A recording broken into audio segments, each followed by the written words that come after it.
Hi, I'm Roy Gim. I'm the Tavern owner. Welcome to the Tavern of the Teakuk Warriors. We've got another Google Hangout Live featuring all the various different Tavern writers. We have a few that's unfortunately not joining us this evening, but that's okay. We've got a brand new Teakuk Tavern writer contributor. Evelyn, how are you? I'm doing well, thanks, Roy. All right, we finally got a representation in New York City, Brooklyn to be precise. So how are you doing? Brooklyn representing. I'm doing well, thanks. Nice, nice. And we've also got from Tavern Studio Quebec, Tim Lee. How are you doing, buddy? Very good, you? Excellent. Copacetic. Trying to do the best I can. Sorry we're Yes. starting everything late.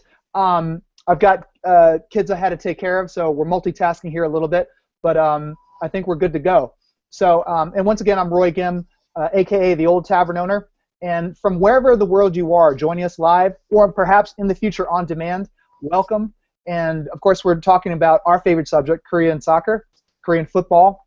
And obviously, Korea had just played a couple of friendlies during the international break, played against Jordan last Friday and against Iran, a pretty big rival, I would say, on Monday. So how did we do overall? We're going to try to break it down. We're going to try to get a few more. Actually, Jeremy has just joined us too. Jeremy Yes. from Tavern Studio LA. How are you doing? Good. How are you, Roy? Nice, nice. Okay, so here we go. Let me. My kids are calling me. Hang on a second. So what we're going to do is I'm going to bring it to you guys. The first question I have is this: is there a kind of a story that's developing now with Stielike's third and fourth game in charge of the Korean national team? These are friendlies that are the tune-ups, really, before the Asia Cup. So what's the story that's developing here? Miles, hang on a second, buddy. All right, and I'll let you guys go. 3, 2, 1. You want to take a stab at it, Jeremy? Go for it. No, I'll pass. Pass. Why? All right, I can start us off. Okay, that's good.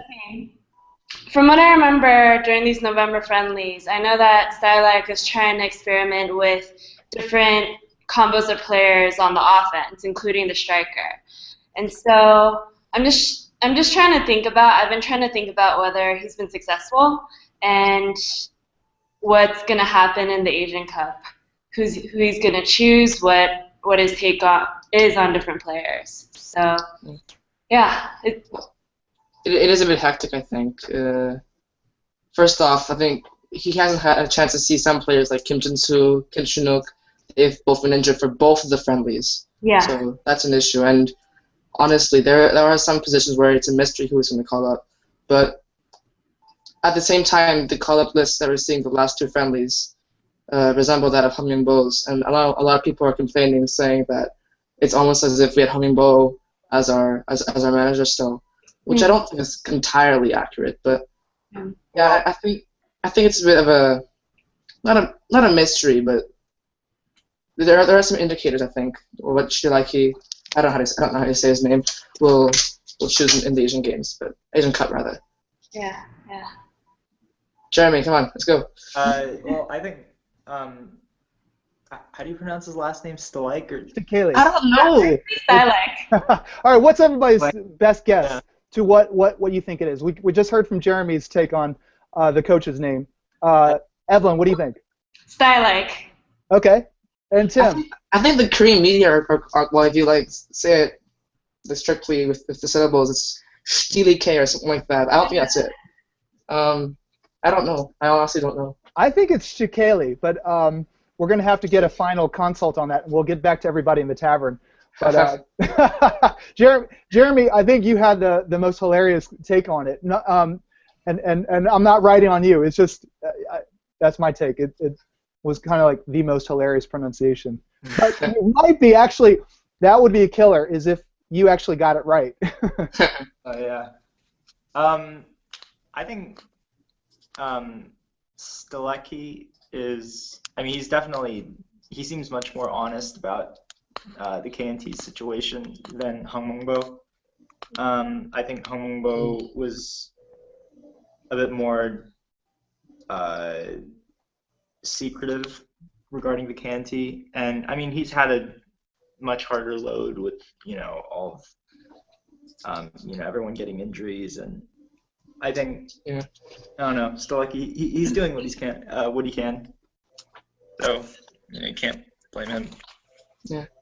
I want to go off of Tim's point. Tim, you mentioned that some people have been complaining that it's as if Hong Yong-bo is still the KNT coach. Yes. And I think I agree with you in the sense that that's not entirely accurate. At the same time, I can see what people are saying because the problems that the players have been having in the beginning of this year, 2014, when he was still coach, are still popping up now. Yeah. Well, they're not quick fixes, to be fair. There are some mistakes, some, how do you say, some things that have been wrong with the KNT for the last few years, which no manager has fixed. Cho Gang-hee, Hong Yong-bo. So it's a work in progress, and I don't know. I'm willing to give Stielike, or how do you say his name? I'm willing to give him a chance to fix what's wrong with the KNT, or at least get us results, which is what we need. We just get back on the right track. So I think Stielike, we're a long time away from the next World Cup. I'm just going to assume that he's intelligent enough to bring the team together. I think Hong Yong-bo, he did what he could. Everyone was recovering from injuries, and he did his best to bring the team together. So, yeah. Well, at this point, I'm wondering, why don't we launch right into the total 180 minutes? That's the first game with Jordan and the second game with Iran. Some really, You said 80 minutes, but I think 180 minutes. Oh, okay. Sorry, I didn't hear well. Anyways, sorry, my bad. Double checking on those numbers. But looking at the totality of it all, what's players stood out first and foremost? Because I think he's doing a lot of experimenting, obviously, particularly in the first game. In light of the Asia Cup coming up, who are the standout players that we can call back and rely upon in this upcoming tournament in January? I think Son Heung-min has I was going to say him too. Yeah, he's what did he do for you? Or for the team, rather? Could you? Sorry, me? What did he do specifically that you saw for the team that just made it just really outstanding? And Jin-suk is joining us. What up, man? Yeah, briefly. I'm in a library, so I can't talk too much. Yeah, and I'm, honestly, I'm like in the middle of class, but I'm putting aside some time for this hangout. But nice. All right, I love it. Skipping out on the classes. But anyway, he's had in terms of shots, his shots have been quality. Of quality. They've been really close. I think in some respects he was unlucky. Sorry to cut you off there. I think he's definitely a player that we should that's reliable for the upcoming Asian Cup. Okay. Well, since you just joined us, I'm sorry. Go ahead, Tim. Oh, sorry. What I was gonna say is that he's still a young player though, so he does have his on and off moments. He still scores and he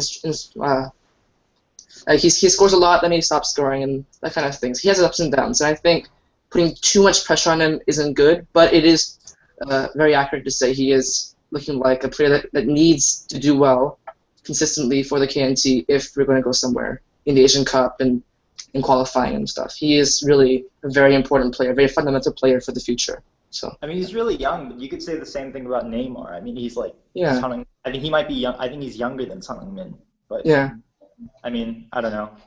Well, let me reintroduce Jin-suk because I don't know how long he's going to be with us.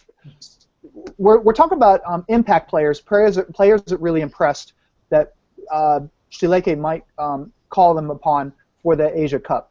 Who are the standout players in your opinion? For me, Chang is the big one, I think. Um, Other than that, I don't think you could call a stand. I think a lot of the players were either like average or subpar for this one. What do you think of the Pakte was a Hanko one? surprise, I think. He did better than expected. That was about it. Okay. All right. Well, let's go to Evelyn. In your opinion, you talked about Sun for a moment. Yeah. Are there any other players unless you want to keep hanging on Sun? I actually wanted to chat more about Sun. So okay. Right before this hangout, I saw a little bit of the beginning of the Korea versus Iran friendly, and he actually struck me as a striker who knows how to finish an attack. And I know that there's been a conversation going on at the Tavern lately about our need for strikers who can finish, and I think that Son Heung-min strikes me as one of those players. I'm thinking about the shot that he had on target that Kujacho helped him to set up pretty much. And another point that I wanted to make is that I think that having strikers who can finish is really important, especially for set pieces, because I think that the KNT rarely scores from set pieces, and I think that having those kinds of strikers will definitely increase their likelihood of doing that, of scoring from those pieces. Mm-hmm. You have a good point there, and in fact, we had not a million, but close to 10 corner kicks conceded by Jordan, and obviously we didn't score for a single one of those. So yeah, I mean, clinical strikers. That almost could be an amazing segue to the striker situation. But hang on for a moment here. Other players that I thought, were to me stand out. Chaduri continues to impress, and he didn't get a whole lot of time other than the Jordan match. But I think Uli saw just enough of what he needed to know about Chaduri. His cross that found Hankyo 1 was fabulous, perfect, on target, and he's definitely making impact. Speaking of which, I think you have to add Chaduri to the list because I remember I was not a big fan of him in the 2011 Asian Cup because of he was always leaving space behind him. But I think this year he got a lot smarter, and he's actually an improved player since he was 4 years ago. So improved both in the back and being able to bomb down to the right. I don't think he has quite the attacking ability he did, but it hasn't diminished much. And at the same time, he's a lot smarter on defense. Okay, but at the very least, the crosses, I think, I have to admit, I haven't seen a whole lot of Chaduri from his younger days. But the 2014 version of Chaduri on the Korean national team, his crosses are very much very dangerous for the opposition. Yeah.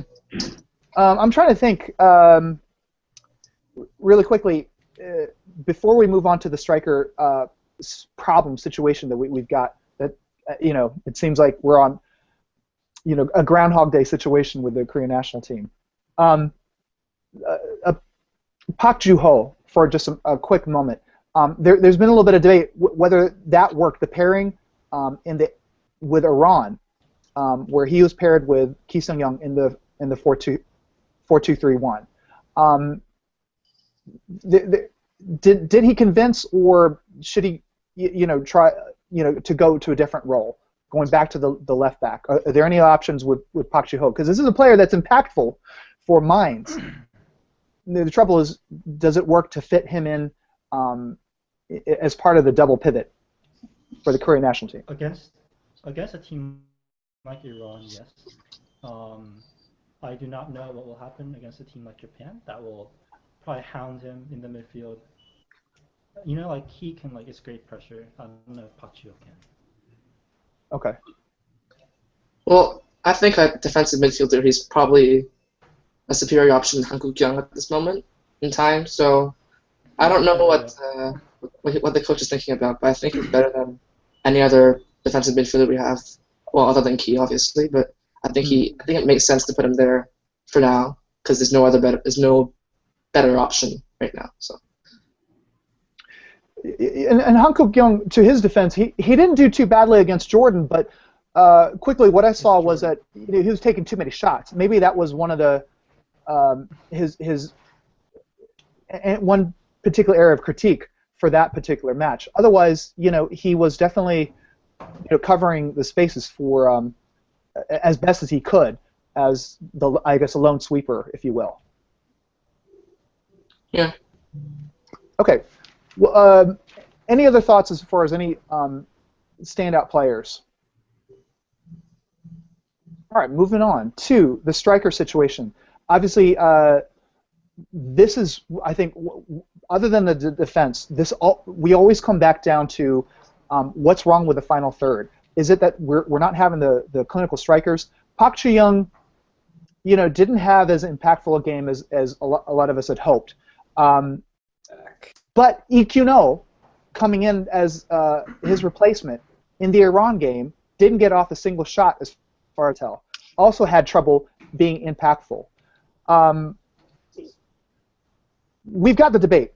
Obviously, we could either talk about Park Ji-young versus Ikuno, or is there the possibility that there are other options available? Maybe a strikerless system that's been talked about, I think, in the Tavern at various times.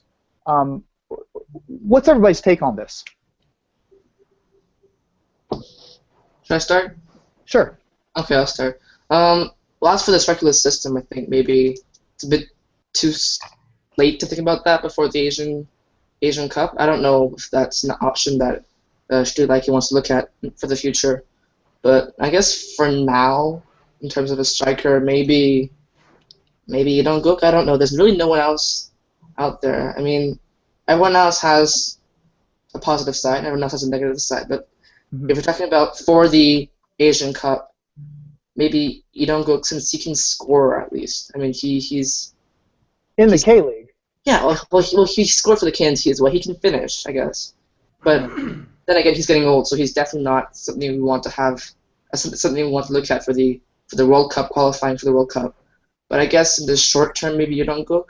But it's a really it's a dilemma because on one hand, yes, he can score given his record, and yet he does clog up the lanes. So we're playing with those variables here. Jinsuk, you've come out recently saying that you can't believe it, but you would actually consider Lee Dong-gook as well. Really? Yeah. So I think my take on this is that there's no way Stielike will not play a striker, and in his system he needs that play up there. And as of right now, we only have 4 options. It's Park Ji-young, Lee Gun-oh, Kim Shin-woo, Lee Dong-gook. And actually, I heard that Lee Dong-gook and Kim Shin-wook might not be back for the Asian Cup, in which case we actually might be screwed. I think in the best case scenario, Ji Dong-won starts getting in form again. I think if Ji Dong-won can recreate the thing he did in the 2011 Asian Cup, that's a dream come true right there. Okay. But another option. That's all right. not likely going to happen. And Lee Dong-gook and Kim Shin-wook are probably not going to come back. We're from injury is what you're saying. And I feel like it's not ideal, but the best case might be to put Sonheung-min up top. Who would take then? Okay, let's play with that for just a hot second. If you switch Sun to the middle, to the top, the one top, who would take his place on the left wing? Kim Min-woo? Yeah. Min-woo. Well, let's examine for just a moment. You've taken the Jordan game, Park Ji-young's performance there, Ikuno's performance with Iran, and let's just say Stielike is going to be just limiting himself to those 2 options. That Ji is still injured, Lee Dong-gook is still injured, and Kim Shin-wook is still injured. In that scenario, and he's going to want to play somebody up top. It seems to me, and I could be wrong, and I'm going to get a lot of people disagreeing with me. It seems to me Park Ji-young, as as he hasn't exactly demonstrated, he still possibly would be more impactful than Ikuno, based on what we saw with these 2 games. Discuss. I would disagree with that. You would disagree? Okay, tell me why. Uh-oh. I think right now, I'm actually not surprised that Park Ji-young wasn't impactful during these November friendlies. I wasn't surprised. because I think he really needed more time to get into form at his club at El Shabab. Okay. So I think it was too early for Stielike to call him up. So I think that Stielike should have left Park Ji-young in Saudi Arabia instead of calling him up. And it's what he did with Ikuno. That's the reason that Ikuno wasn't playing in the October friendlies was because the coach knew that he just transferred over to LJH and wanted to give him time to settle down there. And I think that should have happened with Park Ji-young as well. Mm-hmm. But then, okay, really quickly, with what you just said, I don't disagree with that. I mean, it sounds very rational. But you look at what Ikuno did. He couldn't get a shot off. I mean, and as you know, a couple people like Jay said in his analysis, you've got a player who could be serving a role, but perhaps the one top isn't it because of various reasons, to his skill sets. He might be more impactful as a wing maybe. Yes. I have to head out. Sorry for my No, early. it's okay. Yeah, but thanks for inviting me to this hangout. Absolutely. All right. Come by anytime. See you guys later. See you, Jeremy. Bye. Okay, so where were we? You look at the Jordan game versus the Iran game. You're saying so Ikuno, he wasn't impactful because he just started at his Middle Eastern club? Would that be the point you'd be making, or? No, I was saying that about Park Ji-young. Okay. But I mean, just to defend Park Ji-young's call-up for the umpteenth time, he's just. I know he isn't the player that he. I know many will argue, and I sort of agree, I suppose, right now, that he isn't the player that he used to be. But I mean, he's still a very high-quality player when we're talking about the KNT. So I think Stielike wanted to look at him and look at him play. I think it was very fair to call him up, just so we can see, just so Stielike can see and let him know that he's in his plans or not or whatnot. Anyways, I don't think there's any harm in calling him up, but it's true that he still needs more time to settle with Al Shabab. So yeah, yeah. Yeah, I'd agree with that.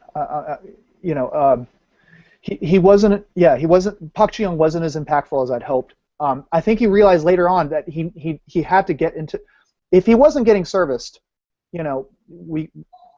he had to insert himself into the game, and then. But it didn't happen. So, Yes. we'll have to see what Stielike is going to be. How he's going to play the striker. Situation we've got. Yeah. Any other thoughts before we move on to the next topic? I On think that. would have been a little more useful. Come again? Stielike played Park Ji-young and Jordan, Okay. in Iran, because in the first game Park Ji-young didn't get any service and he didn't get to do anything. Whereas in Iran, he got he would have gotten a lot of service, and we could have seen what he could have done with the ball. We might have seen his first touch, his ball control hasn't diminished at all, or it's gotten better. Okay. And against Iran, with Ikuno, we just saw what Ikuno usually does, just run around wide. Right. And what Evelyn was saying, and piggyback what both you and Jinsuk and Evelyn was saying, there's Ikuno that he's got a good work rate, he can run around a lot, that's useful, but when it comes to the clinical finishing that myself and Evelyn wanted to see, we need to have somebody who's clinical up top. Didn't do the job. There was a clear header in the second half. The open net, he had the goalkeeper beat, and it went right over the top. It looked like it's something that he should have been able to finish, and he didn't. But I guess I wonder if this would be a good time, and I'm thinking this is going to work. I'm hoping this works. There's always a technical glitch somewhere, but Are you trying to show something again? yes, Jinsuk, you had a scenario where this would be your Asian Cup. Yes, that's right. And let's see if we can bring that. Yes, Is everybody seeing this? Jinsuk's 11. I can't see it. I can't see it either. Maybe on the Tavern site. Maybe. Okay. How's that? Let me look. Oh, you're talking about my Oh, here we go. Oh, yeah, I see it. Oh, I thought you meant my bracket from like a year ago. No. This you put the Twitter out on this particular starting 11, where this would be your. So you got Idong Guk on top, but check this out. What you just said a moment ago in the Iran game, the roster of people that he put out: Lee Chung-young, Sung Hyun Min, and forget Nam Tae-hee, he wasn't in that one. The kinds of personnel that he had out there might have been able to service Park Ji-young better. Had he get the ball and been able to get a clean shot, he might have been able to clinically finish. Right. So this sort of approximates what Shikeli put out on the pitch against Iran on Tuesday rather. Mm-hmm. Now I'm going to show actually a different scenario. Jay had talked about a 4-3-3 system. Okay, if we're talking about formations, because I think that's one possible area in which we can discuss why we're having trouble with the final third. I have a long rant about this. I'll go on. Okay. Basically, hold that thought for a second. We cannot play a 4-2-3-1 to save our lives. We just okay. can't. We don't have a number 10. We have to go 4-3-3 or 4-1-4-1. All right. Anyway. Okay, I might be with you because I just took a look and I was playing around with this scenario. It doesn't have to be Kujo Chol in this in the 4-3-3, but here the 4-3-3 that I presented. Can everybody see this? Yeah. Okay. Yoon Suk Young, Jang Hyun Soo, Hyung Jung Ho, Hong Jung Ho, Kim Jin Soo in the back. Now I've pushed up for the defensive three: Park Ju Ho, Ki Sung Young, Cha Ju Ri. Park Ju Ho and Cha Ju Ri because they could go up and down as wings. And then the final, up top, you have Son Heung-min, Kuja Chol, who could be replaced by Park Chu-young, but definitely Lee Chung-young on the right. Now, we can play around with this a little bit, but this kind of arrangement could work both defensively and could be effective offensively. We're talking about having trouble in the final, the back line, being able to distribute and get it up to the final third. This might be able to, break through and be effective. Mm-hmm. What do you all think? My initial thought is that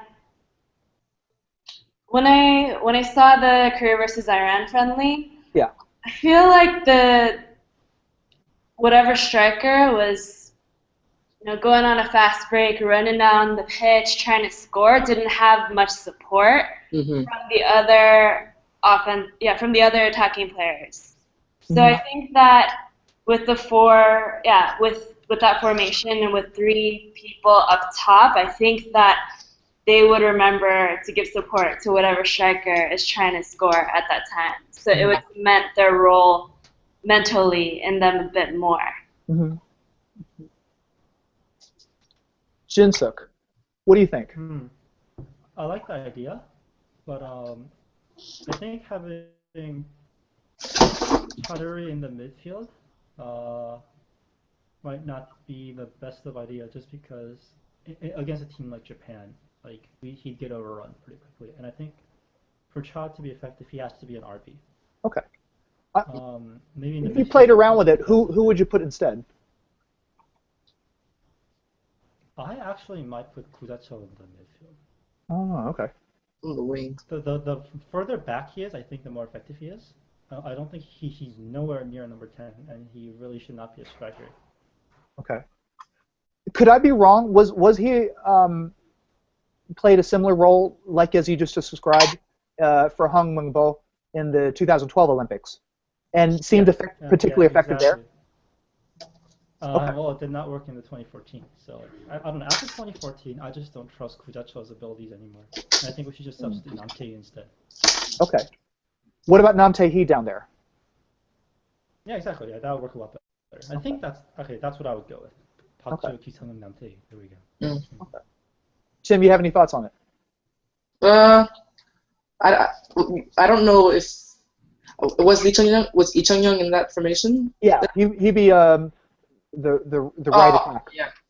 Well, I think it's something that fans would like to see, or some fans would like to see, but I don't know. I just doesn't feel like any manager has the guts to change things up drastically anymore. It just feels like we're gonna play the 4-2-3-1, the 4-1-1-1, which isn't 4-1-4-1, which isn't a gigantic change, but it's still a small change. So what I'm saying is, I think it's something that is interesting on paper, but no manager will actually try it because we seem to be playing very. It's all very similar, I think, for managers. So, if that makes sense. Yeah, it does.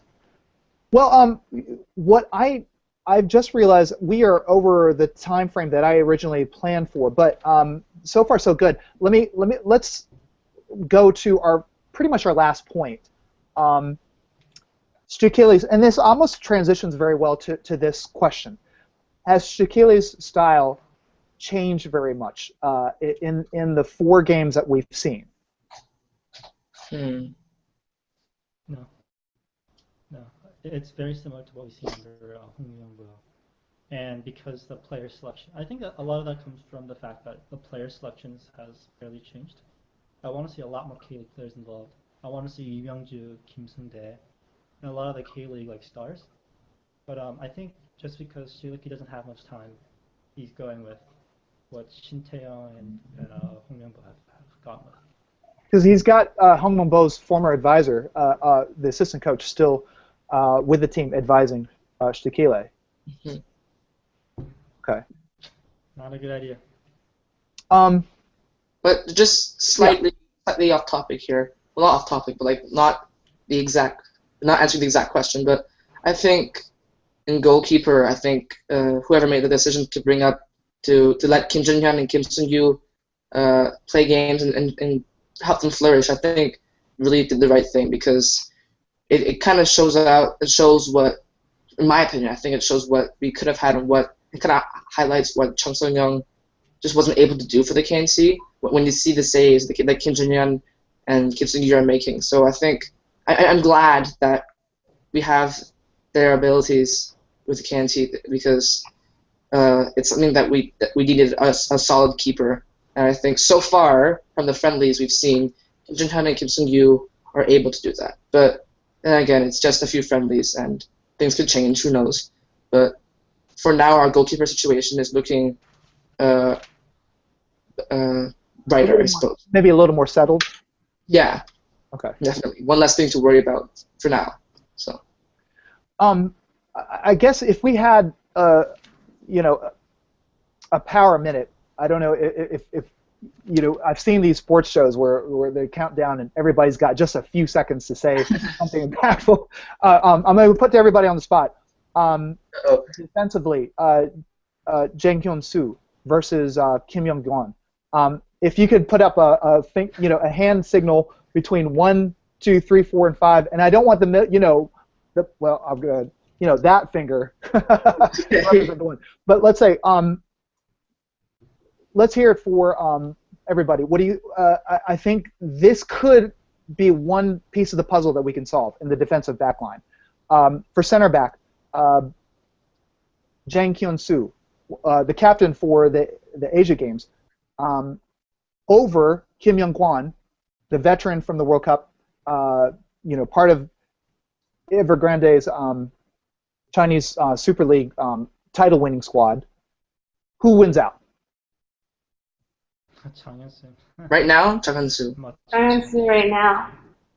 But if I can interject here, I think someone has said this. I don't know where, one of the forums or the Tavern or whatever, but someone mentioned how Kim Young-won really has gotten very rusty in the Chinese Super League, and someone, I think Takeuchi might have said this, that he's worried that Chung Han-soo will go on a similar path, because the Chinese Super League isn't that challenging, I guess you could say, for a center back, or it doesn't help them develop their game. So I think this is a very fair point that someone mentioned. But right now, right now probably Chung Han Soo is better because he keeps his calm, keeps his cool out there, and Kim Young-won makes these silly mistakes every game, which at a certain point you just you can't accept that to happen anymore. We have to have a trusty center back pairing, and Kim Young-won isn't showing that right now. Doesn't show that he deserves to be in that pairing right now. The gas that we saw with Kim Young-won, we didn't see that with Jang. I could be wrong. I mean, what did you think about his composure out there versus Kim Young-won's? Well, I guess Tim, you sort of answered that. Yeah. Oh, sorry. Okay, I thought it just never mind. I think. Sorry. No, that's my bad. I think we're getting a internet delay here. Okay. So I think that hopefully, the backline can, present itself in a more, unified way. They can communicate and they can work effectively as a team. The one worry I have before we go to the Asia Cup, and as we're wrapping this thing up, is that while we looked okay against Iran, it's particularly the first half, we were unlucky to score. I'm okay with the result. I think we look competitive for the Asia Cup, but what I'm left with thinking overall is that the team chemistry is still not settled, not the way that we should be going into an important tournament like this. We have the personnel to do well in the tournament, but I think there's still just a scramble to get the team chemistry right, to get the team tactics and the formation right. I think that's the overall concern that I have. And you look at when Jay was talking about the analysis of the back line, that they're still not in sync. It is a worrying sign to me. But Iran overall looks like we had some progress, first half particularly. Any final thoughts when looking at the totality of Korea versus Jordan and against their match against Iran? Who's going first? I have something to say. Yes. So, Not convinced. in terms of your point about team chemistry and team cohesion, especially on the pitch, I think one thing that's really important to remember is that Coach Stielike and the coaching team, they have to understand that just because a player is doing well at his club in any given position, it doesn't necessarily mean that the same case will apply with the KNT, because we've been talking about changing up some roles, maybe having like a striker be in the midfield or be back, and like for example having Kudeta stay towards the back and not be a striker. So all these things are really important to understand, and I also think given one important question to ask is given, like I said before, given a player's role or current role on the pitch at his given club, how would that translate well towards playing for the KNT? It's something to remember when forming a team. It's a very good point, and you see a lot of teams that are high profile, they're impactful for their clubs, and Diego Costa can't score worth to save his life in Spain. So it's kind of an interesting situation that happens with other national teams, and in particular, the Korean national team is no exception to that. So it's quite the puzzle. Any other thoughts? Oh, go ahead. I also wanted to say that I think Stielike has been pretty consistent in terms of experimenting with different players. Like I remember during the first October friendly, I think it was against Costa Rica, if I recall correctly, he experimented with unexpected players, and that ended up going really well. And he did the same thing with the first friendly of November. And so, I mean, it's understandable that he's been doing that because he's a new coach and he wants to see firsthand how different players in the KNT roll, pretty much. And to have, for example, the goalkeeper's role settled in terms of who's going to fill that role at the Asian Cup, I think that's progress there. And I hope that within the next 2 months, he's going to continue to make those decisions and have players in his mind for the Asian Cup. Yeah, right on. If I can say my final thoughts, I guess. Sure. Yeah. Just kind of again slightly off topic here, but my point is what I'm trying to say is I think that even if we don't succeed well in the Asian Cup, which I hope we do, but I don't like, and I'm not sure we're going to win the whole thing. I think we might struggle against some of the opponents, but that's a different story. Point being, I think Stielike deserves time. I think even if we don't succeed in the Asian Cup, we shouldn't be rash and just fire him and hire some other K-League manager or take Shin Tae-young whatever for the qualifying stage. I think he needs time, and I think it's something that you have to keep in mind. So you're advising. I see what you're trying to do. You're trying to set. You're trying to temper people's expectations, and for the yacht throwers to save their yachts at home. And yes, pretty much. All right, very good. Yes, she just took over. Maybe perhaps people shouldn't overreact, whatever the results might be. Jinsuk, do you have any final thoughts as we've wrapped up these last two tune-up matches? Well, as for Tim's point, I don't think Young-soo is the type to rashly fire Stielike for like bad results. I think Stielike will definitely stay on until 2018. And as for final thoughts, I'm going to be writing them instead. I'm kind of extremely busy right now. That sounds good. And I invite all the Tavern writers to put up their thoughts after the Tavern broadcast is over, in case there's other points that you wanted to make that we didn't have time for, as we're going to have to wrap this up. But I'm really, really psyched that everybody was able to join us. Evelyn, your first Tavern hangout with us. I'm really, really psyched again that you joined us. And if you haven't seen her post, her very first post for the Tavern she wrote last week, it was a killer.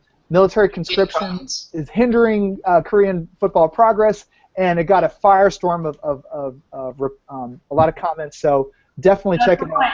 That was the point. Mercy, I love it. And definitely stay tuned to all the Tavern with the weekend listings. Yeah, up tonight. Yep. We've got to figure out between. I haven't settled it between Evelyn and Jinsuk. Who's taken the weekend roundups? But hey, we can talk about it right now. Evelyn just offered via email that she can do some of the roundups if you were busy with classes and all that. What say you? Jinsuk, I'm putting you on the spot. Yeah, go ahead. Yeah. All right, right on. And so, and stay tuned, and I'll chime in with a couple of different thoughts as we're headed to the Asia Cup. But I don't want to forget, really quickly, some important fixtures. Sunday, we've got the Seoul, FC Seoul and Songnam participating in the very final title match for the Korean FA Cup. I don't want to forget about who just won in the women's for Chelsea is Ji So-yeon. Ji So-yeon, yes. She won the players had voted that she is the player of the year. So that was really exciting. I'm really psyched that she won that. She did that just a few days ago.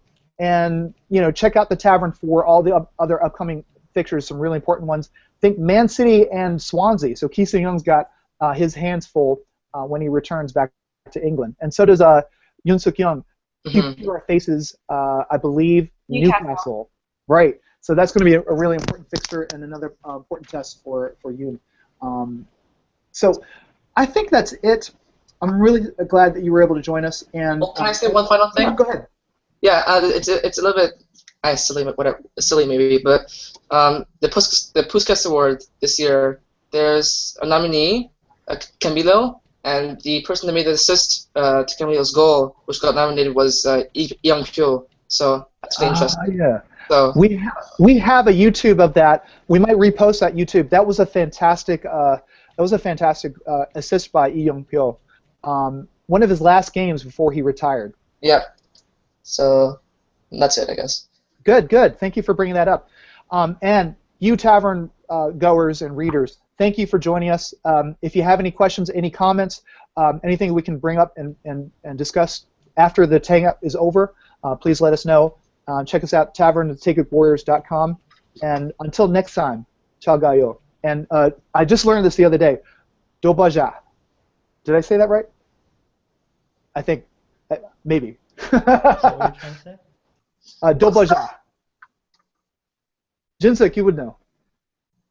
Did I say that right? What does it mean? I'm saying, until, I'll see you again. Doboja. Doboja, yeah. Do you have an emphasis on the do? Okay, right. Anyways, okay, just try to make it a little safer. Doboja. Okay. All right. Everybody take care. Peace out.